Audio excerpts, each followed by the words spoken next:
Now remember, thoughts are nothing more than electrical impulses that are interpreted by our brains. So thoughts are not necessarily controlling us. We just simply have a pattern of behavior. The thought comes through as an electrical impulse. It triggers the emotion. Then we respond in kind impulsively.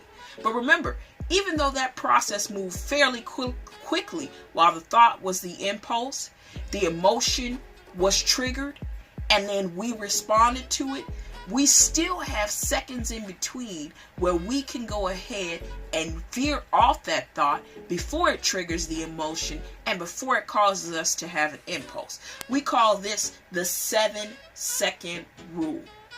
The 7-second rule. With the 7-second rule, it's really quite simple.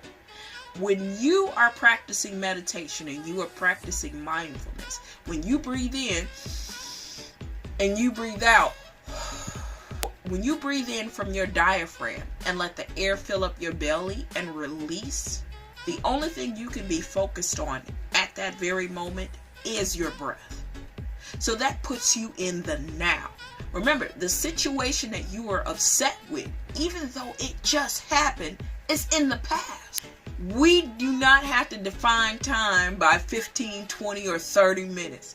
15 seconds is all it takes. That's why we're applying the 7-second rule. So as you breathe in through your nose and allow your belly to be filled up with air, and you breathe out through your mouth, all you can focus on is your breath. That's what's important about breathing in and breathing out. When a situation occurs, it's something that you don't particularly care for, you want to apply the 7-second rule right away. So you breathe in through your nose, you fill up your belly, you breathe out. You say to yourself, I just breathed life into myself. It's going to raise your vibration instantly. Then you want to follow that up with a bridge affirmation. What are bridge affirmations? Bridge affirmations are affirmations that are just enough to help you raise your frequency. What do I mean by that? Well, a lot of times when it comes to affirmations, we kind of go a little bit overboard, in my personal opinion, right? We'll take something that's negative and then we'll try to move it all the way to something super positive, and it's not a realistic transition for us. And when I say realistic, I mean that it's not something that we will naturally flow to. But a lot of times people try to go from anger to joy, and it is simply not a seamless transition. A lot of times people have to go from anger to acceptance, then to joy. So in a bridge affirmation mirrors the true steps that it takes to raise your vibration. So the guy cuts you off in traffic, you're angry.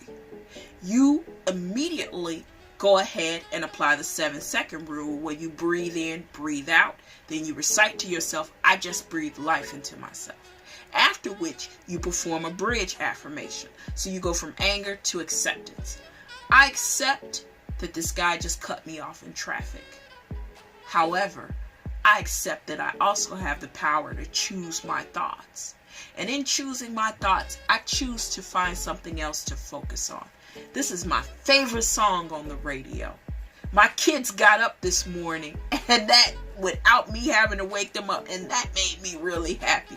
The sun is shining today. It's beautiful. It's not winter out. It's not super cold. It's not super hot. That's what I'm choosing to focus on.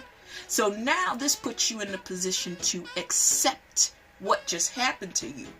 See, when you accept that you are an energy being and you are a vibrational being, you understand that there are things that expand your vibration and then there are things that contract your vibration. Now, you're not going to get it right 100% of the time. You're not going to be perfect at it. You're not going to be someone who is a guru overnight. These are things for you to practice to start to open the door to raising your vibration and aligning with who you are.